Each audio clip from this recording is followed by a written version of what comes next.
스데반이 복음을 전하다 이제 순교했습니다. 특별히 8장 1절까지의 말씀 보면 그 스데반의 순교에 대해서 잔다라고 이렇게 말씀을 하고 있습니다. 스데반이 순교한 것을 죽었다라고 말하지 아니하고 잔다라고 이렇게 말씀하는 이유가 뭘까요? 그 이유 중에 하나는 스데반의 순교가 지금 헛되지 않다라는 것을 말하기 위해서입니다. 많은 사람들이 죽음을 끝으로 여깁니다. 혹은 죽음을 이제 심판으로만 여기는 거죠. 물론 죽음으로 인해서 우리의 이 세상에서 육신의 삶이 끝이 납니다. 히브리서 9장 27절 말씀 보면 한 번 죽는 것은 사람에게 정해진 것이요 그 후에는 심판이 있으리니.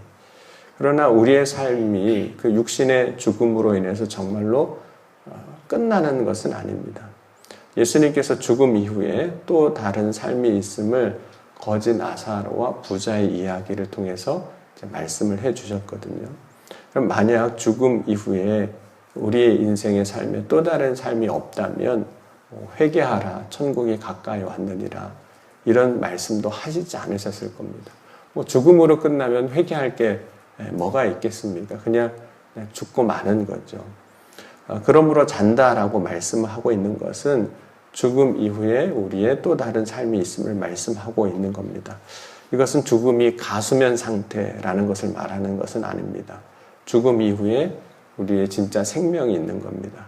근데 그것을 마치 이제 잔다라고 이제 표현을 하는 거죠. 마치 우리가 밤에 잘 때 보면 어떤 때 죽은 사람 같지만 날이 밝아오면 일어나 새로운 삶을 사는 것처럼 이 스데반의 죽음이 죽음으로 끝나는 것이 아니라는 거예요.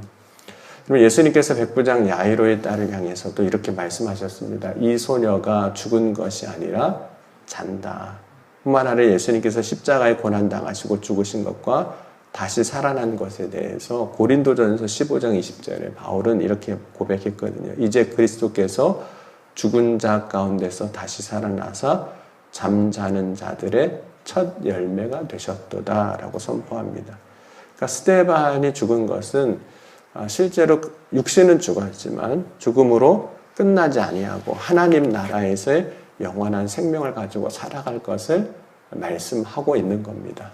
그러면 성경은 스데반이 순교한 것에 대해서 죽었다라고 이야기하지 아니하고 잔다라고 이야기를 하는 겁니다.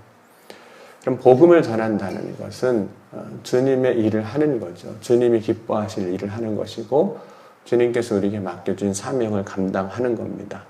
또 명령하는 것에 순종하는 거죠. 그런데 여러분 순종의 결과가 죽음이라고 한다면 많은 사람들이 어쩌면 절망할지도 모릅니다. 순종하고 결국 죽는다. 그러면 순교란 분명히 고통스러운 거죠. 특별히 스데반이 순교하는 장면을 보면 돌에 맞아 죽거든요. 그 맞아 죽는 과정이 얼마나 고통스럽습니까? 실제로 순교 그 자체가 즐거운 것은 아닙니다. 그러면 스데반이 이제 순교를 하게 될 때 스데반의 순교는 그냥 순교 한 사람의 죽음으로 끝나지 아니하고 그 교회, 그러니까 성도들에게 어떤 일이 벌어지는 거예요. 그리고 그것은 이제 시작에 불과했는데 오늘 3절 말씀 한번 같이 보겠습니다.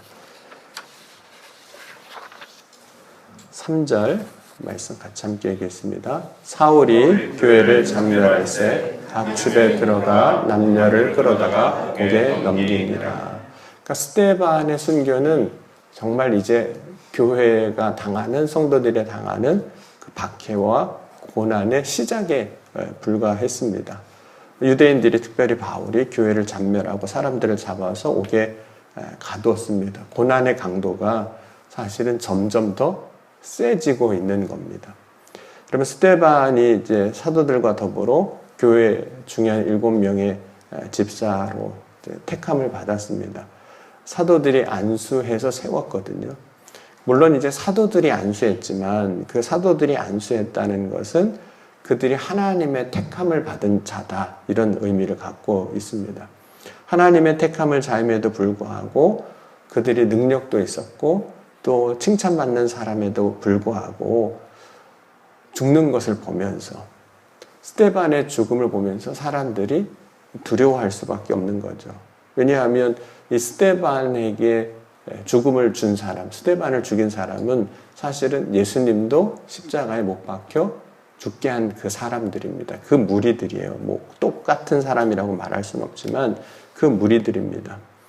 그러면 사람이 두려움을 느끼면 어떻게 할까요? 어떤 일에 혹은 어떤 사건에 혹은 상황에서 두려움을 느끼면 사람들의 반응은 일단은 숨는 겁니다. 왜냐하면 살려면 그러는 거죠. 또 어떤 사람은 이제 도망을 가죠.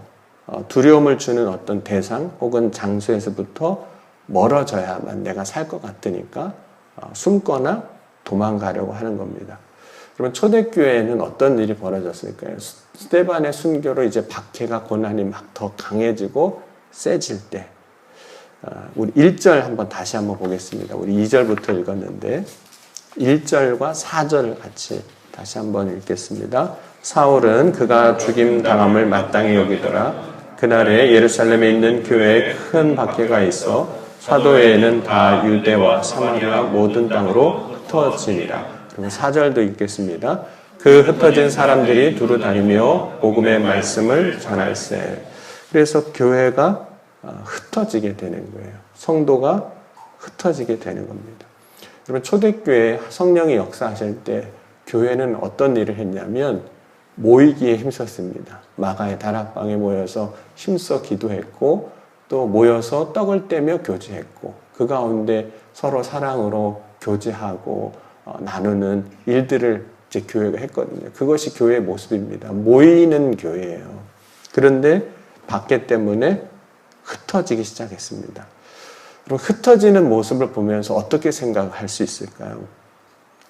물론 이제 도망가는 것처럼 보이죠. 실제로 도망가는 경우도 있었고. 그럼 스데반이 순교를 통해서 성도들이 흩어지는 것은 마치 교회가 분열되고 교회가 무너지는 것처럼 보일 수도 있습니다. 모이는 게 교회였는데 결국은 모이지 못하고 흩어지니까 뭐 교회가 끝났나 보다. 다 무너지나 보다. 이런 생각을 할 수도 있는 거죠. 한 사람의 순교로 마치 모든 것이 다 사라지고 없어지는 것처럼 보이는 겁니다. 그러면 스데반에게 돌을 던진 사람들은 어떤 생각을 했을까요? 성도들이 순교하니까 스데반이 죽으니까 흩어지는 것을 보면서 자신들의 계획은 성공했구나. 이렇게 하면 되겠구나. 이렇게 하면 교회가 무너지겠구나. 라는 생각을 할 겁니다. 그러면 교회가 무너졌고 더 이상 예수를 그리스도를 전하는 사람들도 없어지게 되고 기독교는 힘을 잃는 거구나. 이렇게 생각할 겁니다. 그럼 베드로가 대제사장과 유대인들의 위협에도 불구하고 뭐 스데반도 마찬가지였습니다만 복음을 계속 전할 때 바리새인들의 그 가말리엘 율법사가 이런 이야기를 한 적이 있습니다. 5장 36절에서 39절에 보면 이전에 드다가 일어나 스스로 선전하매 사람이 약 400명이나 따르더니 그가 죽임을 당하며 따르던 모든 사람이 흩어져 없어졌고 그 후에 호적할 때에 갈릴리의 유다가 일어나 백성을 꿰어 따르게 하다가 그도 망한즉 따르던 모든 사람이 흩어졌느니라. 이제 내가 너희가 말하노니 이 사람들을 상관하지 말고 버려두라. 이 사상과 이 소행이 사람으로부터 났으면 무너질 것이요 만일 하나님께로부터 났으면 너희가 그들을 무너뜨릴 수 없겠고 도리어 하나님을 대적하는 자가 될까 하노라. 가말리엘이 그런 이야기를 해줬거든요. 이 도가 가짜면 다 나중에는 흩어지는 일이 있을 거니까 그냥 두라는 거예요. 만약에 진짜 하나님의 일이면 하나님을 대적하는 일이니까 그냥 두라라고 얘기를 했는데 가말리엘이 말한 사람들이 전한 도가 가짜라면 얼마 못 가서 따르는 사람이 다 흩어져 없어질 거라고 했는데 보니까 흩어지거든요. 그 모습을 보면서 유대인과 대제사장들이 그리스도의 도가 십자가의 도가 이제 가짜구나. 진짜가 아니구나. 이런 생각을 했을 겁니다. 뿐만 아니라 스데반이 순교하는 것을 통해서 이제 흩어질 때 성도들 스스로도 진짜 끝나나 보다. 이제 낙심도 하게 될 거죠. 열심히 순종하고 주의 일을 했음에도 불구하고 주의 약속의 말씀이 있었음에도 불구하고 그 길이, 그 어떤 사건이 혹은 상황이 형통하지 못하는 것을 어떻게 보면 성도들이 지금 경험하고 있는 겁니다. 앞으로 가야 되는데 앞으로 가지 못하고 막히는 것을 경험하는 겁니다. 그러나 우리가 여기서 분명하게 알아야 할 것은 하나님의 역사 혹은 하나님의 인도하심은 때로는 문이 열리는 일에만 있는 것이 아니라 때로는 우리가 판단할 때는 막히는 것 같고 안 되는 것 같지만 그 막히는 것 같고 안 되는 것 같은 일에도 하나님의 역사는 있습니다. 하나님의 인도하심은 있는 거예요. 그러면 하나님이 성도들이 복음을 전하는 일에 형통하지 않고 막힘을 경험할 때 그리고 어쩔 수 없이 흩어져야만 하는 그 상황 속에서 하나님의 뜻이 이루어지는 것을 이제 우리가 발견을 하게 됩니다. 주님은 계속해서 말씀하신 것을 이루시고 계시는 걸 보게 돼요. 그리고 사도행전 1장 8절에 예수님께서 승천하시기 전에 약속하신 것이 있었거든요. 한번 같이 찾아보겠습니다. 사도행전 1장 8절.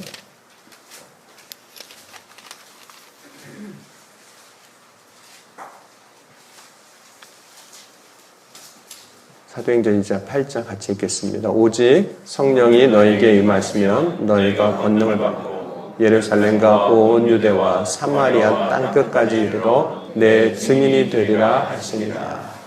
하나님의 역사가 어떻게 되리라고 말씀하셨냐면 너희가 땅끝까지 이르게 될 거다. 그래서 내 증인이 되리라고 말씀하셨습니다. 하나님이 본래 원하셨던 것은 성도들이 잘 모이는 것도 중요하지만 그들이 복음을 가지고 땅끝까지 이르러 복음을 전하는 거죠.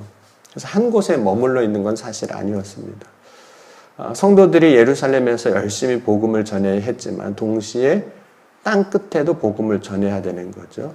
그래서 땅끝까지 가야 되는데 이 가게 하는 그 사건을 어디서부터 하나님이 시작하시냐면 스데반의 순교를 통해서 성도들이 드디어 유대와 사마리아와 모든 땅끝까지 흩어지게 되는 겁니다. 그럼 온 땅에 복음이 전하여지는 일은 주님이 계획하신 일인데 그게 순교를 통해서 이루어지게 하셨다는 거예요. 그러니까 순교가 전도의 문이 막힌 것 같지만 실제로 더 많은 전도의 문이 새로 열리게 하시는 출발점이 됐다는 겁니다. 그럼 예수님께서 씨 뿌리는 자의 비유를 통해서 말씀하실 때 뿌리는 자, 말씀을 뿌리는 거거든요. 근데 뿌리는 자에 대해서 이야기하는데 뿌리는 자, 씨 뿌리는 자가 씨를 뿌릴 때 이렇게 뿌린다고 말씀하셨거든요. 흩어 뿌린다. 흩어 뿌린다. 그래서 어떤 씨는 길 위에도 떨어지고 어떤 씨는 돌밭 위에도 떨어지고 어떤 씨가 가시떨기가 있는 땅에도 떨어집니다.